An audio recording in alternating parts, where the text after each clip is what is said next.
Hi hello friends, welcome back my channel S R tailoring skills. ఈరోజు మనము ప్యాంటుకి zip setting ఏ విధంగా చేయాలో చూద్దాం. ఫల్లాయిలు మనం కటింగ్ చేసేటప్పుడు తీసుకుంటాం కదండి, అదే ఫల్లాయిల్ని కొంచెం వెడల్పు లేకుండా మీడియం సైజులో కట్ చేసుకోవాలి, స్ట్రేట్గా చేసుకోవాలి. అదేవిధంగా కింద క్లాత్ తీసుకొని ఆ క్లాత్ పైన ఈ విధంగా వేసుకొని ఈ విధంగా వీడియోలో చూపిస్తున్నట్టు కుట్టేసుకోవాలి. కుట్టిన తర్వాత జూమ్ చేసి చూపిస్తాను.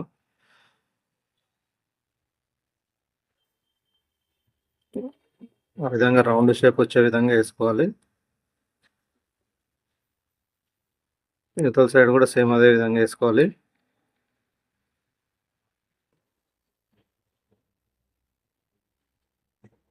చూడండి ఏ విధంగా వేస్తున్నాను.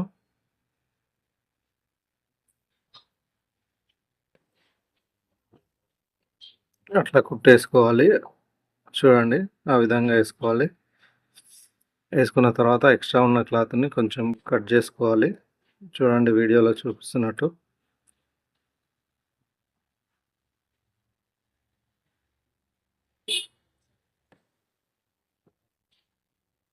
ఆ విధంగా కట్ చేసుకున్న తర్వాత దాన్ని ఉల్టా ఫోల్డ్ చేసుకొని ఈ విధంగా గీక్కోవాలి.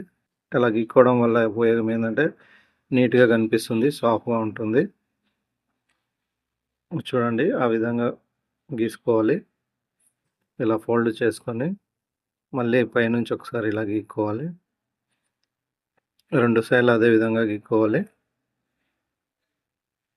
గీక్కున్న తర్వాత ఈ విధంగా చేసి మళ్ళీ పైనుంచి కూడా గీక్కొని దాని అంచుకెళ్ళి కుట్టేసుకోవాలి.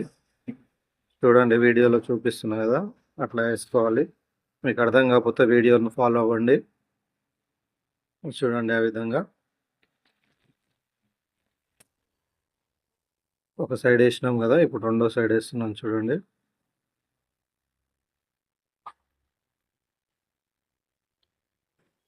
దీన్ని కూడా అదే విధంగా సేమ్ వేసుకోవాలి యాజ్ ఇట్ ఈస్.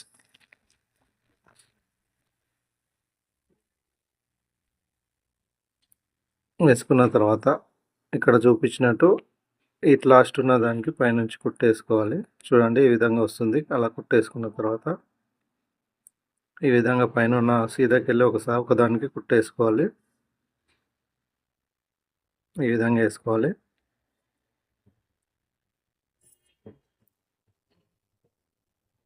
వేసుకున్న తర్వాత కింది నుంచి దాన్ని ఆ కుట్టు వరకు క్లాత్ని కట్ చేసుకోవాలి.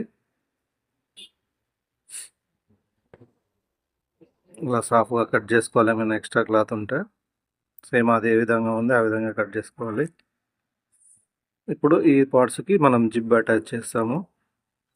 చూడండి ఏ విధంగా చేస్తాను. ఇప్పుడు దానికి ఓవర్లాక్ వేసుకున్నానండి. ఓవర్లాక్ వేసుకున్న తర్వాత ఇలా కింది సైడ్లో క్లాత్ను మడత పెట్టి ఆ విధంగా కుట్టేసుకోవాలండి. ఇప్పుడు చూపిస్తాను చూడండి. ఎక్స్ట్రా క్లాత్ను లోపల సైడ్ మడుచుకోవాలి. చూడండి ఇప్పుడు చూపిస్తాను.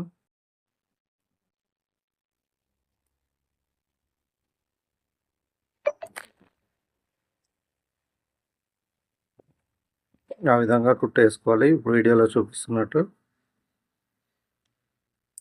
దానిపైనుంచి ఓవర్లాక్ పైనుంచి కుట్టేసుకోవాలి.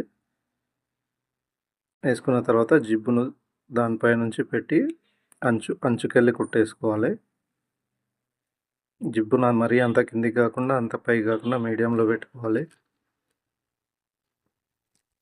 ఆ విధంగా అంచుకెళ్ళి వేసుకోవాలండి కుట్టు. చూడండి ఎలా వచ్చిందో చూపిస్తాను చూడండి. ఆ విధంగా వస్తుందండి. ఈ వీడియోలో ఓన్లీ జిబ్బు తయారు చేయడానికి ఫల్లాయిలు ఏ విధంగా చేయాలో చూపించాను. చూడండి ఆ విధంగా వస్తుంది. రెండు సైడ్లో ఈ విధంగా వస్తుంది చూడండి. మిగతా పార్ట్ నెక్స్ట్ వీడియోలో చూపిస్తాను. థ్యాంక్స్ ఫర్ వాచింగ్ అండి.